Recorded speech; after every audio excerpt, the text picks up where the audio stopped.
सुबह के 5 बज गए थे। नीलम नहा धोकर तैयार हो गई। ससुराल में उसका पहला दिन जो था, वरना घर में मजाल क्या कि वह कभी 8 बजे सुबह से पहले उठी हो।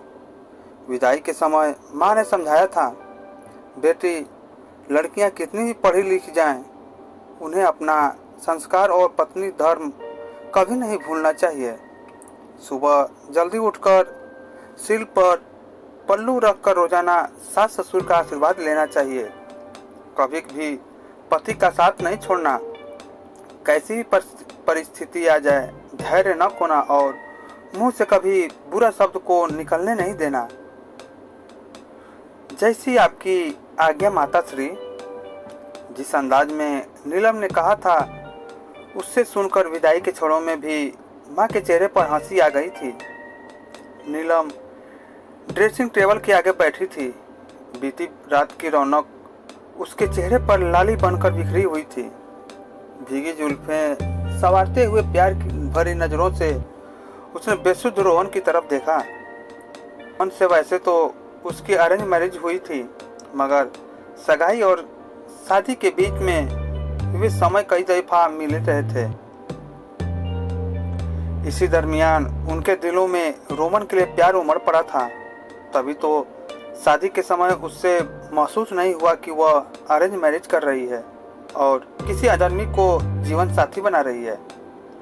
उसे लग रहा था जैसे लव मैरिज कर अपने प्रियतम के घर जा रही है। बाल सवार कर और सिर पर पल्लू रखकर नीलम सीढ़ियों से नीचे उतर आई। सास ससुर बैठक रूम में सोफे पर बैठकर अखबार पढ़ते हुए चाय की चुस्कियों का आनंद ले रहे थे। नीलम ने उनको अभिवादन किया और किचन में घुस गई।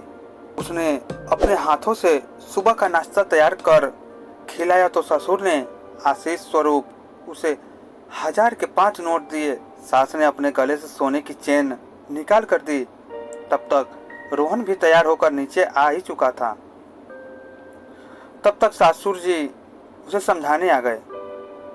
सच कहूँ बहू, तो उसने काफी कुछ किया है हमारे लिए। मेरे हार्ट की सर्जरी करने में भी पानी की तरह पैसे बहाए। इन सब के बदले रोहन का थोड़ा वक्त ही तो लेती है। सुबह रोहन 1 घंटे जल्दी चला जाता है ताकि उसके साथ समय बिता सके और रात में थोड़ा अधिक रुक जाता है। बस इतनी डिमांड है उसकी। यदि सोनी को रोहन इतना ही पसंद था तो उससे ही शादी क्यों नहीं की? आप लोगों को उसी से शादी करा देना चाहिए था। मेरी जिंदगी खराब क्यों की? बेटा, सोनी शादीशुदा है। उसकी शादी रोहन से हो ही नहीं सकती। शादी के दूसरे दिन ही अपनी जिंदगी में आए इस कड़वे अध्याय को पढ़कर नीलम विचलित हो गई। सोचा माँ को हर बात बता दे और सब कुछ छोड़कर मायके चली जाए, मगर फिर माँ की कही बातें याद आ गई। हमेशा धैर्य बनाए रखना। आधे घंटे में रोहन वापस लौट आया। खा पीकर और बर्तन निपटाकर जब नीलम अपने कमरे में पहुंची तो देखा रोहन सोनी से बातें कर रहा है। नीलम को देखते ही उसके फोन कट कर दिया और नीलम को बाहों में भरने लगा। नीलम हिटक कर अलग हो गई और उल्लाह भरे स्वर में बोली, ये मेरी सौतन से बातें कर रहे थे। रोहन हंस पड़ा। अरे यार, सौतन नहीं है, बस मुझ पर मरती है और मैं भी उसके साथ थोड़ा बहुत हंसी मजाक कर लेता हूँ, बस और क्या। खूबसूरत है, साथ चलती है तो अपना भी एक स्टंट बढ़ जाता है। सब सुनकर नीलम को रोना आ गया। वह रोती हुई बाथरूम में जाकर मुंह धोने लगी तो सास ने दबी आवाज में कहा, मैं समझती हूँ तुम्हारा दर्द। देखो, मैं एक बाबा को जानती हूँ, बहुत पहुंचे हुए हैं। वे भभूत दे देंगे या कोई उपाय बता देंगे, सब ठीक हो जाएगा। तुम चलो कल मेरे साथ। नीलम को बाबा और पंडितों पर कोई विश्वास नहीं था, मगर साथ समझा बुझाकर जबरन उसे बाबा के पास ले गए। शहर से दूर वीराने में बाबा का आश्रम काफी लंबा चौड़ा था। आंगन में भक्तों की भीड़ बैठी हुई थी। बाबा की आंखें नीलम को शराब जैसी जहरीली लग रही थी। उस पर बार बार बाबा का भक्तों पर झाड़ू फिरना, अजीब सी आवाजें निकालना नीलम को वहाँ बहुत घुटन जैसी हो रही थी। उसे समझ नहीं आ रहा था कि सोनी को उसकी जिंदगी से दूर करने में भला बाबा की क्या भूमिका हो सकती है। इसके लिए तो उसे ही कुछ सोचना होगा। जब बैठकर आगे का प्लान अपने दिमाग में बनाने लगी। इधर कुछ समय के बाद उसका नंबर आ गया। बाबा ने वासनापूरित नजरों से उसकी तरफ देखा और फिर उसके हाथों को पकड़कर पास बैठने का इसका इशारा किया।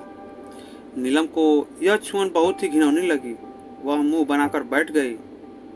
सास ने समस्या बताई। बाबा ने झाड़ू से उसकी समस्या झाड़ने का उपक्रम किया। फिर बाद में बाबा ने उपाय बताते हुए कहा, बच्ची तुम्हें 18 दिन केवल एक वक्त का खाना खाना पड़ेगा, और वह भी नमकीन नहीं बल्कि केवल मीठा। इसके साथ ही 18 दिन का गुप्त अनुष्ठान भी चलेगा। काली पहाड़ी के पास वाले मंदिर में रोजाना 11 बजे एक पूजा करवाऊंगा, जिससे तुम्हारी समस्या खत्म हो जाएगी। नीलम को यह सब ठीक नहीं लग रहा था। एक दिन कुछ दिनों के बाद एक दिन रोहन और सोनी के बीच किसी गलतफहमी से उन लोगों में कहासुनी हो गई, जिसके कारण उन दोनों के बीच दूरी हो गई। ये दूरी दिन प्रतिदिन बढ़ती ही चली गई।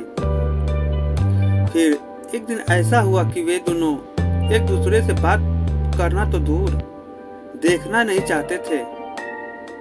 कुछ दिनों बाद एक दिन नीलम ने अपने सासू माँ से पूछा कि माँ, क्या रोहन अभी भी सोनी से बातें करते हैं? उसकी सास ने बोली, नहीं बेटा। तभी नीलम मुस्कान भरी आवाज से बोली, माँ जानती हैं कि ये सब कैसे हुआ? उन्होंने कहा, नहीं माँ, ये सब मैंने किया है। एक दिन रोहन सो रहे थे तो उसने उनके फोन पर सोनी का कॉल आ रहा था। मैंने एक कोने में जाकर फोन उठाया और मैंने किसी दूसरे के नाम से बात करने लगी, और मैं बोली कि अब रोहन को तुम्हारी जरूरत नहीं है। इतना ही कहा था मैंने, तो उसने कॉल कट कर दिया। फिर दोनों में दूरियां बढ़ती ही चली गई। तो सासू माँ ने पूछा कि क्या यह बात रोहन को मालूम है? नीलम ने कहा, इस बात को ना ही रोहन जानते हैं और ना ही सोनी। फिर नीलम ने कहा, माँ, मैंने वो कर दिखाया कि मेरे पति सिर्फ मेरे हैं, और इस तरह से दोनों एक दूसरे के लिए एक साथ हो गए और एक अच्छी जीवन की शुरुआत की। तो दोस्तों, कहानी पसंद आई हो तो प्लीज़ लाइक कर दीजिएगा, और कहानी कैसी लगी कमेंट करके ज़रूर बताइए।